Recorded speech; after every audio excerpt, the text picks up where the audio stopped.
On this day, we bushwalked to Mount Erica. We all carpooled to get there. As expected, a bigger car is better, as the road is more challenging on small tires. The car park is just right in front of the entrance. Our final destination this time was Mount Erica.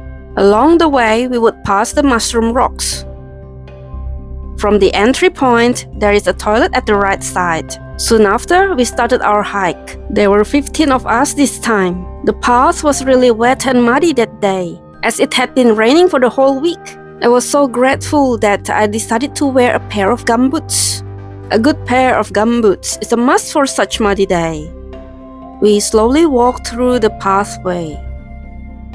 It was an easy walk at the beginning, not many slopes and climbs. Of course, we took a lot of memories to bring home. As we walked deeper, the path became denser. A lot of overgrown bushes and ferns. Ugh! They will smack your face after your mates pass through. The muddy ground makes the path slippery. We had to walk slowly here. Further in, we found some paths blocked by trees, branches, and rocks. The trees are extremely tall here. We had walked for 1.5 hours while taking pictures and looking at our surroundings before we finally found our first snow. We kept on walking and found a good photo spot. We quickly climbed the big rocks and shot our group picture there. Meet our talented photographer. He was the person who took most of our group pictures this time. The next part after this was pretty narrow but relatively easy. As usual, we took it nice and slow, taking plenty of breaks as we took pictures. Eventually, we got to the area with many boulders. Personally, I find the natural rock formations and boulders to be grand and impressive. Decorated by the logs, it creates a majestic view. Of course, we wouldn't want to miss the chance for a good picture. There was more snow here. It was really hard and crisp. I thought it would be much fluffier. Shortly, we reached the mushroom rocks, just halfway to our destination. We took a little detour through these boulders to get to the top. Walking in a group lets us to support each other. You can see the massive rocks once you are at the top. Our photographer chose to stay on the lower ground so he could take this nice picture. The space there is pretty narrow, so we had to climb down. Just around the corner, there is a small recess underneath all the rocks, a perfect spot for another group picture. Then we resumed our walk. As we got closer to the top, we could see more patches of snow. And further in, there were more and more snow. Nice to see some greens in the midst of it. So much snow here. I couldn't help myself to poke my paw on it. It's all hard and icy. Apart from the snow, there were many obstacles on our way. With this much snow, we also felt that the air slowly became colder. The snow gradually became thicker. It was about 20 to 30 centimeters here. Although the distance is short, walking in the snow is pretty tiring. In addition to the constant climbing, the snow quickly consumed our stamina, so we took more breaks here. Might as well took some pictures as we rested. There were a lot of these spiky plants poking out from the snow. I felt grateful to my gumboots, as they kept my feet safe, dry and warm. I really recommend wearing them in the snow. We finally arrived at Mount Erica. The summit was not too far from here. 1,509 meters from the sea level. Whoa! The trail to the summit is just next to it. Looked like not many people passed through here.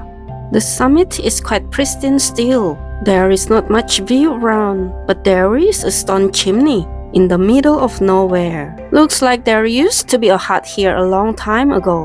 Another good spot for our group pictures. Our group was so ready for this. After that, we had a quick lunch. My lunch was chocolate and taro rolls, enough to fill my tummy to walk back to the entrance. It was freezing cold there, so we had to quickly scram. On your way back, remember to turn left here. Some of us ended up lost when they went straight ahead. As you go left, you can find this bridge as a landmark. This bridge was covered in snow at the time. The snow was also hard here as it had begun to melt, so we had to walk extra slowly as it was really slippery.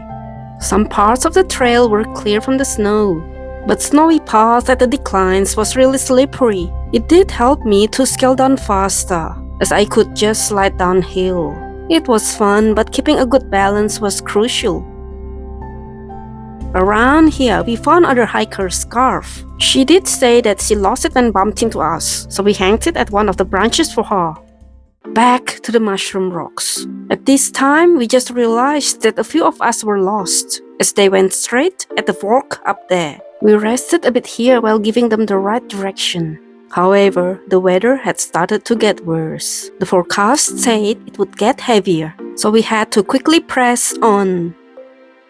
The fog came down as well, but we still enjoyed the environment, despite of the weather and circumstance. Soon it started to snow. It was just the beginning. The snow looked like crystals on the ferns, or rock salt. Then the snow fell even heavier and covered the whole ground. Look at the snow on the fern. My fingers were already frozen at this time. We had to keep on going. When bushwalking, I think staying with the group and keeping ourselves together are crucial. We can support each other and find the way out together. Finally back at the entrance. Good job, friends. We completed the trek in 6 hours. We planned to have our early dinner here. Look at these beautiful cakes. So fancy. I think this one is made of cassava. These were for our meatball dish. It was pretty windy here, so we moved to the partially covered patio. Still snowing out there.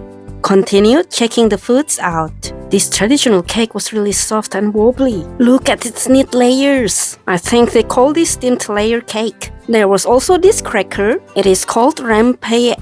This one had anchovies on it. It was thin and crunchy. I also got this homemade coffee. I loved how bitter it was. There were also instant noodles and 2 pots of meatball soup cooked on the portable stoves. It came with rice cakes, cabbage, and vermicelli. Getting a bit of everything.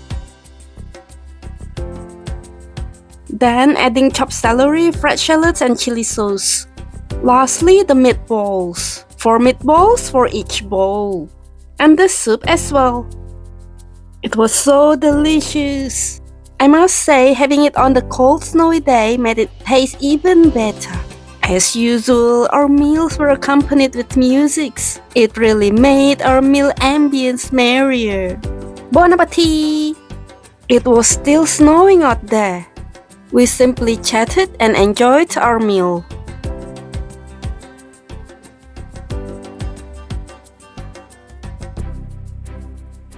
How do you peel your mandarin?